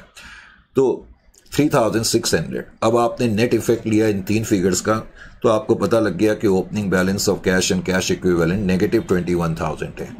ओपनिंग कैश बैलेंस आप इसमें ऐड करेंगे तो क्लोजिंग के बराबर आपका आंसर आना चाहिए। वैसे भी मैंने जो अकाउंट बनाए हैं वो सारे के सारे मैंने यहां पर भी बनाए हुए हैं, आप यहां से भी देख सकते हैं। Is it clear to you? तो ये थी कहानी इस पर्टिकुलर सेक्शन की, सेक्शन 3 की। ये इंपॉर्टेंट सेक्शन है, पहले तो इस बात को समझना है, और फिर उसके अलावा फिर इसमें एक लास्ट सेक्शन है। इस लास्ट सेक्शन में हमने 2 चीजों की चर्चा करनी है। करेक्ट। इसमें डायरेक्टली ना तुम्हें प्रॉपर बैलेंस शीट दी होंगी, बस कुछ इंफॉर्मेशंस दी होंगी। करेक्ट। और ना ही तुम्हें कोई इनकम स्टेटमेंट वगैरह दी होंगी। और इसमें हम डायरेक्ट मेथड के बारे में भी चर्चा करेंगे। करेक्ट। बहुत से बच्चों को ये नहीं पता लगता कि डायरेक्ट मेथड इनडायरेक्ट मेथड का मतलब क्या है। वैसे हल्का सा मीनिंग मैं ये बता दूं, जब हम कैश फ्लो स्टेटमेंट बनाते हैं, तो देखो चाहे हम डायरेक्ट मेथड से बनाएं चाहे इनडायरेक्ट मेथड से बनाएं, फर्क क्या होता है। पहले तो cash generated from operating activity हमें कंप्यूट करनी पड़ती है, नंबर 1। उसके अलावा फिर हम इन्वेस्टिंग एक्टिविटीज लिखते हैं, ये भी तुम्हें मालूम है, और तुम्हें यह भी मालूम है कि हम फाइनेंसिंग एक्टिविटीज भी लिखते हैं।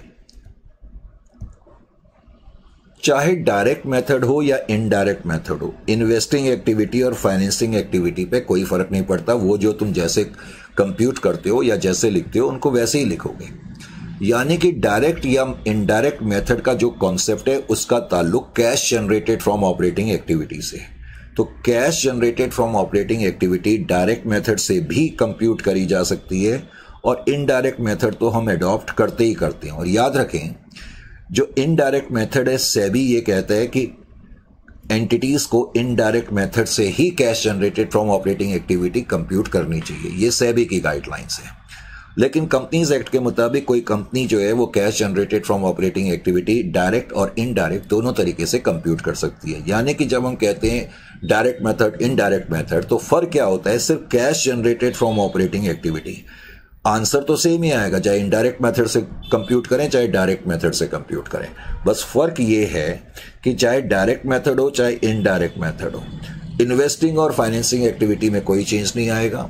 चेंज तो किसी भी चीज में नहीं आएगा, बस calculation of cash generated from operating activity की मेथडोलॉजी में चेंज आ जाएगा। तुमने देखा इनडायरेक्ट मेथड में हम नेट प्रॉफिट में दुनिया भर के नॉन कैश आइटम्स वगैरह ऐड करते हैं, नॉन ट्रेडिंग इनकम माइनस करते हैं, और इस तरीके से हमारे पास cash generated from operating activity आता है। यानी कि देखा जाए तो इनडायरेक्ट मेथड का मतलब ये एक तरीके से उल्टा तरीका है। Is it clear to you? अब डायरेक्ट मेथड का मतलब ये सीधा तरीका है। इसमें हम क्या करते हैं, जो हमारे पास ऑपरेशनल कैश आ रहा है उसमें से ऑपरेशनल एक्सपेंस माइनस कर देंगे, हमें पता लग जाएगा हमारे पास cash generated from operational activity कितना है। तो डायरेक्ट मेथड से cash generated from operating activity कैसे कंप्यूट करते हैं, ये हमने सेक्शन 4 में हमने ये भी देखना है। हालांकि वो इनडायरेक्ट मेथड के मुकाबले कहीं ज्यादा इजी होता है। तो फिर भी तो तुम्हें वो भी मालूम होना चाहिए, हालांकि एग्जामिनेशन में 99% क्वेश्चन इनडायरेक्ट मेथड के ही आते हैं, लेकिन फिर भी तुम्हें डायरेक्ट मेथड के बारे में मालूम होना चाहिए। ठीक है, तो नेक्स्ट सेशन में मुलाकात करते हैं। इस सेशन के लिए इतना काफ़ी है।